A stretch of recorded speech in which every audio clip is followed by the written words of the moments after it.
Breaking news చూస్తున్నారు. CM Jagan పై దాడి కేసులో ట్విస్ట్ చోటు చేసుకుంది.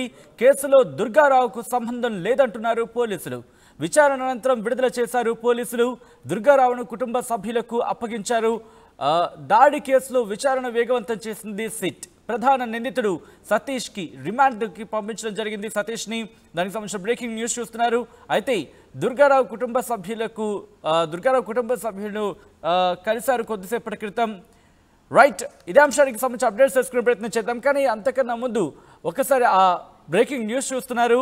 రైట్, ముఖ్యమంత్రి జగన్ పై దాడి కేసులో దుర్గారావుకి సంబంధం లేదంటున్నారు పోలీసులు. విచారణ అనంతరం విడుదల చేశారు పోలీసులు. దుర్గారావును కుటుంబ సభ్యులకు అప్పగించారు. అయితే దాడి కేసులో విచారణకు సంబంధించి వేగవంతం చేసింది సిట్. ప్రధాన నిందితుడు సతీష్ను రిమాండ్కు తరలించిన పరిస్థితి. మా ప్రతినిధి రాజేష్ అప్డేట్స్ అందించేందుకు ఫోన్ లైన్లో జాయిన్ అవుతున్నారు. రాజేష్, ఎందుకంటే ఇన్ని రోజులు విచారణ చేసిన తర్వాత ఈ రోజు ఎందుకు వదిలేశారు? ప్రస్తుతానికి దుర్గారావు పాత్ర లేదని పోలీసులు నిర్ధారించుకున్న తర్వాతే ఆయన్ని విడిచిపెట్టినట్టు తెలుస్తుంది. ఎందుకంటే 16వ తేదీన దుర్గారావుని పోలీసులు అదుపులో తీసుకున్నారు. అదుపులో తీసుకుని విచారించిన తర్వాత పూర్తి స్థాయిలో విచారణ తర్వాత ఈ కేసుకు సంబంధించి రాయదాడి కేసుకు సంబంధించి దుర్గారావు పాత్ర లేదని నిర్ధారించిన తర్వాత విడిచిపెట్టినట్టు తెలుస్తుంది. దుర్గారావు కూడా మాట్లాడారు, విచారణ చేశారు, అనేక ప్రశ్నలు సంధించారు. నువ్వు ఎందుకు దాడి చేశావు, ఎవరు చెప్తే నువ్వు దాడి చేయించావు సతీష్ చేత, సతీష్ నువ్వు చేయమంటేనే దాడి చేశారని చెప్పారని దుర్గారావు కూడా చెప్పిన నేపథ్యం చూసాం. ఈ నేపథ్యంలోనే దుర్గారావు ఇప్పుడు ప్రస్తుతం అయితే ఇంటికైతే చేరుకున్నారు. పోలీసులు స్వయంగా వచ్చి ఇంటి దగ్గర ఆయన దింపి వెళ్లారు. అయితే ఇప్పుడు దుర్గారావును విడిచిపెట్టిన నేపథ్యంలో ఏటు ఎవరు అనే దానిపైన ఇంకా సస్పెన్స్ కొనసాగుతుంది. సతీష్ దాడి చేశారు, కానీ దాడి చేయించింది ఎవరు? ఇక్కడ మొదలయ్యే ఖచ్చితంగా ప్రశ్న ఏంటంటే దాడి చేయించింది ఎవరు? ఆ దాడి చేయించింది దుర్గారావు కాదని పోలీసులు నిర్ధారించి ఆయన విడిచిపెట్టారు. కాబట్టి ఎవరు చేయించుంటారనేది ఇప్పుడు పోలీసులు విచారణ చేస్తున్నారు. బోండా ఉమా పేరు నిన్నటి వరకు వినపడింది. బోండా ఉమా చేయించారు, పెద్ద ఎత్తున ఆరోపణలు వచ్చినాయి. ఆయన పార్టీ కార్యాలయం ఇంటి వద్ద కూడా మన రాత్రి పోలీసులు చేరుతున్నారు. కానీ ఇప్పుడు దుర్గారావును విడిచిపెట్టిన నేపథ్యంలో నెక్స్ట్ ఎవరి మీద పోలీసులు నిఘా పెట్టబోతున్నారు, ఎవరిని విచారించబోతున్నారు, ఎవరిని అదుపులో తీసుకోబోతున్నారు, ఒక టెన్షన్ ఉత్కంఠ అయితే కనబడుతుంది సచిన్. ఎందుకంటే ఆ సతీష్ అనేది చాలా క్లారిటీగా పోలీసులు చెప్పేశారు. దాడి చేసింది అంటే దాడి చేసిన వ్యక్తి సతీష్. దాడి చేయడానికి ప్రేరేపించిన వ్యక్తి, ఆ బ్యాక్గ్రౌండ్ లో ఉన్న వ్యక్తి ఎవరనేది ఇప్పుడు ఏటు ఎవరనేది పోలీసులు నిర్ధారించాలి. ఆ నేటివ్గా ఎవరిని పెడతారనేది చూడాల్సిన అవసరం కనబడుతుంది. ఎందుకంటే సెంట్రల్ నియోజకవర్గానికి సంబంధించి మొదటి వరకు ఒక ప్రచారం జరిగింది. దుర్గారావు వెనుక బోండా ఉమా అన్నారు, బోండా ఉమానే దుర్గారావు చేత. అయితే ఇక్కడ ముఖ్యంగా దుర్గారావుకి సంబంధించి ఏమంటున్నాడు? ఎందుకంటే కుటుంబ సభ్యులను కలిసిన పరిస్థితి, ఆ విచారణలో భాగంగా ఎక్కడ పోలీసులకు కన్ఫర్మేషన్ వచ్చింది, ఇన్ని రోజులు ఎటువంటి క్వశ్చన్స్ అడిగారు, ఎటువంటి విచారణ జరిగిందని చెప్పి దుర్గారావు చెప్తున్నాడు. రాజేష్, అంటే సివినగర్ లోనే తన నివాసానికి సమీపంలో మొన్న 16వ తారీఖు ఉన్న టైంలో కొంతమంది సివిల్ దశలో వచ్చి తనని అదుపులో తీసుకుని స్టేషన్ కి సిపిఎస్ 1 సిపిఎస్ పోలీస్ స్టేషన్ తీసుకెళ్లారు. అక్కడ విచారణ చేశారు. ఎందుకు చేశావు, రాయదాడి ఎందుకు చేశావు, నీ వెనక ఎవరున్నారు, సతీష్ చేత ఎందుకు రాయదాడి చేయించావని ఇలా రకరకాల ప్రశ్నలు అడిగారని కూడా ఆర్టీవీతో దుర్గారావు మాట్లాడారు. అయితే ఈ ప్రశ్నలు అడిగి తన దగ్గర ఉన్న సమాధానం చెప్పాను, నేను దాడి చేయించలేదు, నాకు సంబంధం లేదని నేను చాలా వివరంగానే సమాధానం చెప్పాను. కానీ పోలీసులు వాళ్ళ తరహాలోనే ఇంట్రాగేషన్ చేశారని కూడా దుర్గారావు చెప్తారు. అయినా నేను ఎక్కడ కూడా అంటే అబద్ధం చెప్పలేదు, నిజమే చెప్పాను. ఎక్కడ కూడా నేను రాయదాడికి అసలు నాకు సంబంధమే లేదని కూడా చెప్పాను. కాబట్టి పోలీసులు నిర్ధారించుకున్న తర్వాత దాన్ని విడిచిపెట్టారని దుర్గారావు చెప్తున్నారు. అదే ఇప్పుడు దుర్గారావు విడిచిపెట్టారు కాబట్టి నెక్స్ట్ ఎవరైనా దానిపైన పోలీసులు ఫోకస్ పెట్టారు. చూడాలి మరి ఎలాంటి మలుపులు తిరుగుతుంది. ఇప్పటికి అనేక మలుపులు ఈ కేసు తిరుగుతుంది. మొన్న ఒక హైడ్రామా నడిచింది. బోండా ఉమా నివాసం వద్ద, పార్టీ వద్ద ఆయన అదుపులో తీసుకుంటారని ఒక ప్రచారం కూడా జరిగింది. ఇప్పుడు దుర్గారావు విడిచిపెట్టిన తర్వాత ఇప్పుడు ఎలాంటి మలుపులు తిరుగుతుందో ఈ కేసు అనేది చూడాల్సి వచ్చింది. రైట్, అంటే ఇప్పుడు దుర్గారావు విచారణ అయ్యింది కాబట్టి, ఎందుకంటే A2గా చేర్పించచ్చు లేకపోతే A2గా చేర్చచ్చు అని చెప్పి ఆ చర్చ జరిగిన, అంటే అటువంటి డిస్కషన్ జరిగిన పరిస్థితి మనం చూసాం. అటువంటి వార్తలు చాలా గుప్పమన్న పరిస్థితి. సో ఈ నేపథ్యంలో ఇప్పుడు విచారణ ఏ విధంగా జరిగే అవకాశం ఉంది, పోలీసులు ఏమంటున్నారు? అంటే ఇక్కడ దుర్గారావు నుంచి సేకరించిన సమాచారం కూడా కీలకంగా మారే అవకాశం కనబడుతుంది. అతను నిర్దోషులు నిర్ధారించుకున్నారు కాబట్టి అతని నుంచి ఇచ్చిన సమాచారం ఆధారంగా సతీష్ ని ప్రేరేపించింది ఎవరు, దాడి చేయడానికి సతీష్ ని ప్రేరేపించింది దుర్గారావు కాదని పోలీసులు చెప్తున్నారు. కాబట్టి మరి ఎవరు ప్రేరేపించారు, ఎవరి ప్రోద్బలంతో సతీష్ చేశారు, లేక సతీషే ఆకతాయిగా, లేకపోతే ఏదో బయట ఒక సోషల్ మీడియాలో జరుగుతున్న ప్రచారం ప్రకారం ఏదో డబ్బులు ఇవ్వలేదు, మందులు డబ్బులు ఇవ్వలేదు లోకల్ లీడర్లని ఏదో ప్రచారం జరుగుతుంది.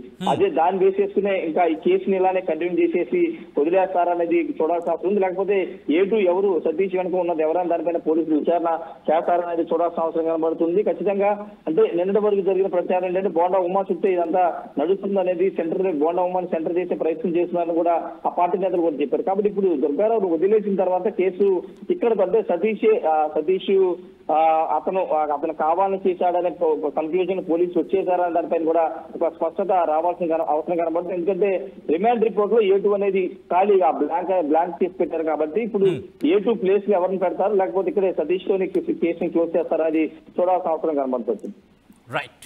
Right Rajesh, thanks for updates. మొత్తానికి అయితే మాత్రం ముఖ్యమంత్రి జగన్ పై దాడి కేసులో ట్విస్ట్ చోటు చేసుకుంది. కేసులో దుర్గారావుకు సంబంధం లేదంటున్నారు పోలీసులు. విచారణ అనంతరం విడుదల చేశారు పోలీసులు. దుర్గారావుని కుటుంబ సభ్యులకు అప్పగించారు. దాడి కేసులో విచారణను వేగవంతం చేసింది సిట్. ప్రధాన నిందితుడు సతీష్కి సంబంధించి సతీష్ను రిమాండ్కి తరలించడం జరిగింది. అయితే ఇదే అంశానికి సంబంధించి దుర్గారావు రియాక్ట్ అయ్యారు. దుర్గారావు ఏమన్నారో చూద్దాం.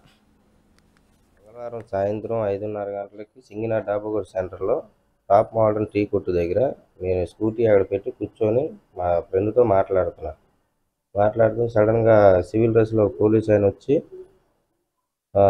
దుర్గారావు అంటే మీరేనా అని అతను ఫోన్లో ఫోటో చూపిస్తే నేనేనండి, ఏంటి మీ ప్రాబ్లం ఏంటి అంటే లేదు పనుంది నీతో రా ఒకసారి అని వేరే వాళ్ళకి ఫోన్ చేసి సార్ ఇక్కడే ఉన్నాడు రండి, మీరు తొందరగా రండి, ఇక్కడే ఉన్నాడు వెళ్ళిపోతాడంటే నేను వెళ్ళిపోవడం ఏంటి, ఇక్కడే ఉన్నారు ఎవరో చెప్తున్నారు ఏంటి అనగానే ఈలోపు జీప్ వచ్చింది. జీప్ వచ్చేసి నలుగురు గబగబా వచ్చి నన్ను ఎక్కించుకొని వెళ్ళిపోయారు. వెళ్ళిపోయి నేను అప్పుడు అడుగుతూనే ఉన్నా, జేబులో నుంచి ఫోన్ లాక్కోవడం, జేబులో ఏమేమి ఉన్నాయని అన్నీ లాగేసుకుంటున్నారు. 1 టౌన్ పోలీస్ స్టేషన్ వెనక సీసీ పోలీస్ స్టేషన్ ఉందని నాకు అక్కడికి వెళ్ళినాకే తెలిసింది. అక్కడికి వెళ్ళి కూర్చున్న తర్వాత అరగంట తర్వాత దాకా ఏం మాట్లాడాల నాతో. అరగంట తర్వాత లోనకి రాని రూమ్లో పిలిచి ఏసీపీ గారు ఇలాంటి చాలా పెద్ద నాయకులు ఉన్నారు లోన ఉండి ఎందుకు ఈ దాడి చేయించావు, అసలు నిన్ను ఎవరు చేయమన్నాడు అన్నాడు. దేని గురించి మాట్లాడుతున్నారు సార్, ఏంటంటే జగన్ గారి మీద రాయి వేయించింది నువ్వేనంట కదా, నేను వేయించానని మీ కాడ ప్రూఫ్స్ ఏమైనా ఉన్నాయా అని నేను అడిగాను. గట్టిగా వాగ్దానం జరుగుతూ ఉంటే ఆ వాదనలో నన్ను కొట్టడం, కొద్దిగా నన్ను గట్టిగా బెదిరించడం జరిగింది. ఈలోపు సార్ ఏంటి సార్ ఇలా చేస్తున్నారు, ఉన్న పలంగా సడన్గా ఎత్తుకొచ్చి ఏంటి ఇలా చేస్తున్నారు అని నేను అడుగుతుంటే కూర్చో నువ్వు ఎక్స్ట్రాలు చేస్తున్నావు, నువ్వు చేసిందంత మా కాడ రికార్డు ఉంది అది ఇది అంటే సరే చేసింది రికార్డు ఉన్నప్పుడు ప్రూఫ్ బయట పెట్టండి అంటే ఏ ప్రూఫ్ అన్నది బయట పెట్టలేక నా ఫోన్ కాల్ లిస్టులు ఇవన్నీ మొత్తం ఎక్కడెక్కడ ఇవన్నీ తెచ్చుకొని పెద్ద ఆఫీసర్లు డీసీపీలు ఏసీపీలు ఏమో రకరకాల ఆఫీసర్లు వస్తున్నారు వెళ్తున్నారు, ఎంక్వైరీ చేస్తున్నారు, వస్తున్నారు వెళ్తున్నారు, వాళ్ళ ఇష్టం అయిపోయింది. ఇతనితో ఏం చెప్పించారని మరి ఇతన్ని ఎప్పుడు తీసుకెళ్లారో సతీష్ అన్న కుర్రోని ఎప్పుడు తీసుకెళ్లారో దగ్గర పొద్దున్న నన్ను తీసుకెళ్ళిన 10 గంటలకు ముందు తీసుకెళ్లారు, అంటే తెల్లారుజాము 4 గంటలకు మంగళవారం తీసుకెళ్ళి అక్కడ ఏం చెప్పించారో ఏం తెలియదు. ఆడు చెప్తున్నాడు నువ్వే ఏమన్నావంట ఆడు వేసాడంట అని చెప్తున్నారు.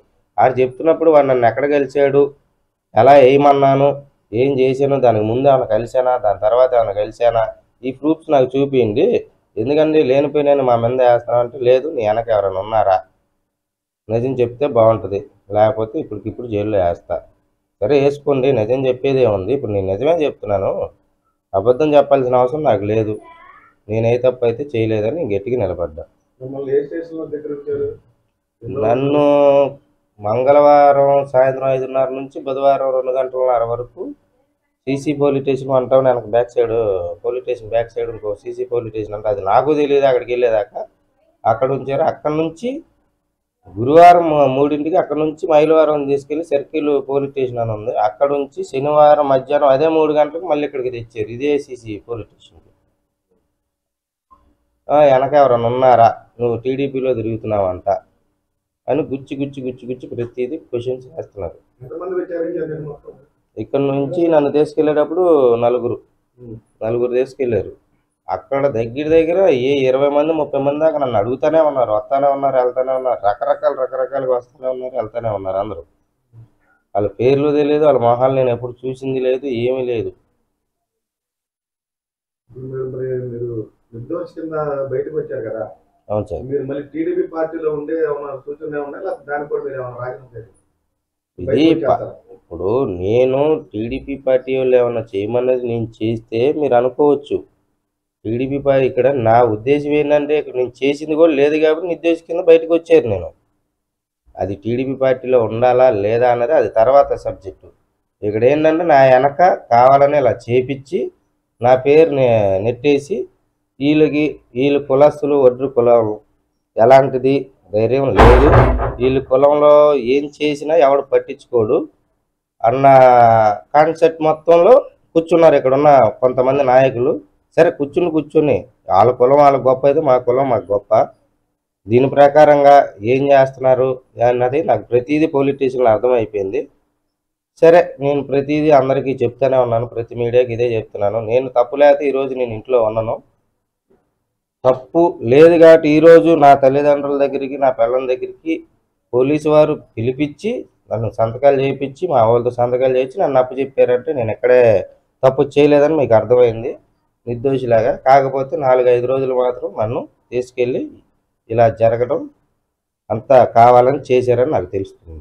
ముందుగా తెలియజేయాల్సింది ఏంటంటే మీడియా మిత్రులకు, మా ఒడ్రు కులానికి, మాకు ఆ కులస్తుల్లో ఉన్న ప్రతి ఒక్కరు సపోర్ట్ చేసినందుకు, ఇలాగే ప్రతిదిగా వచ్చి కోర్టుల దగ్గర కానీ ఏదో కానీ మా ఫ్రెండ్సే కానీ ఫ్యామిలీ కానీ ఎవరైనా నాకు సపోర్ట్ చేసి తిరిగిన ప్రతి ఒక్కరికి ముందుగా నా హృదయపూర్వక వందనాలు వాళ్ళకి.